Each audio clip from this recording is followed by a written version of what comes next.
근무한 베테랑 사육사 푸바오 할부지로 불리우는 강철원은 69년생으로 54세이다. 그는 어렸을 적부터 동물을 사랑했다고 한다. 따라서 자연스레 동물과 관련된 직업을 꿈꿨다고 하는데, 전라북도 순창군 산골에서 태어난 그는 카우보이 복장으로 말을 타고 언덕에서 목장을 바라보는 큰 목장 주인이 꿈일 정도로 어렸을 적부터 동물을 사랑했다고 한다. 그는 에버랜드가 자연농원일 적 공채로 입사했다. 농업고등학교에 재학 중이던 19살부터 일찍이 자연농원의 직원 공채에 합격하였고 사육사의 길을 걸었는데, 처음엔 쥐, 고슴도치 같은 작은 동물부터 사육했다고 한다. 그는 판다 업무를 처음엔 거절했다고 한다. 사육사 초기 소동물부터 말과 낙타, 그리고 맹수와 침팬지 사육을 맡기 시작했는데, 나중엔 곰을 사육하게 됐고 그 이후로 얼떨결에 판다 담당이 됐다고 한다.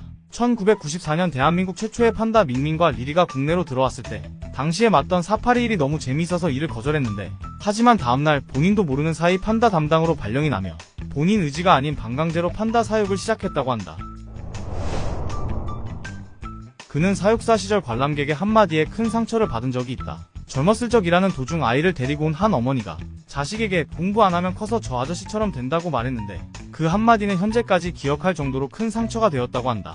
또한 시끄럽게 소리를 지르거나 잠을 깨우려고 유리창을 두드리는 손님, 판다를 바라보며 왜 맨날 먹고 자냐 항의를 하는 등 매너가 실종된 손놈들 때문에 스트레스가 심하다고 언급하기도 했다. 또한 옛날에는 사육사를 동물 밥 주고 똥 치워주는 사람이란 이미지가 강했기에 사육사를 하대하고 무시하는 사람들이 많았다고 한다. 강철원 사육사는 주변 동료들이 인정하는 노력파라고 한다.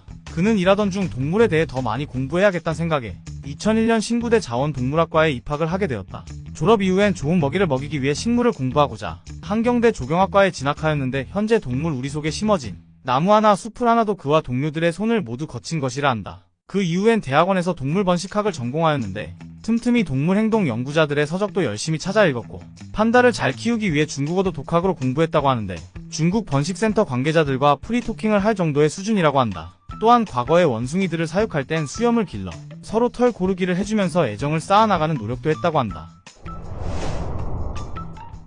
그는 많은 동물들의 번식을 성공시킨 장본인이다. 그가 오래 맡았던 담당 부서는 유인원과 맹수 종류라고 하는데, 1997년에는 국내 최초로 백호 번식을 성공시키고 2009년에는 오랑우탄을 번식시켰고 2010년대에는 타마린 원숭이를 담당하며 번식을 성공시켰다.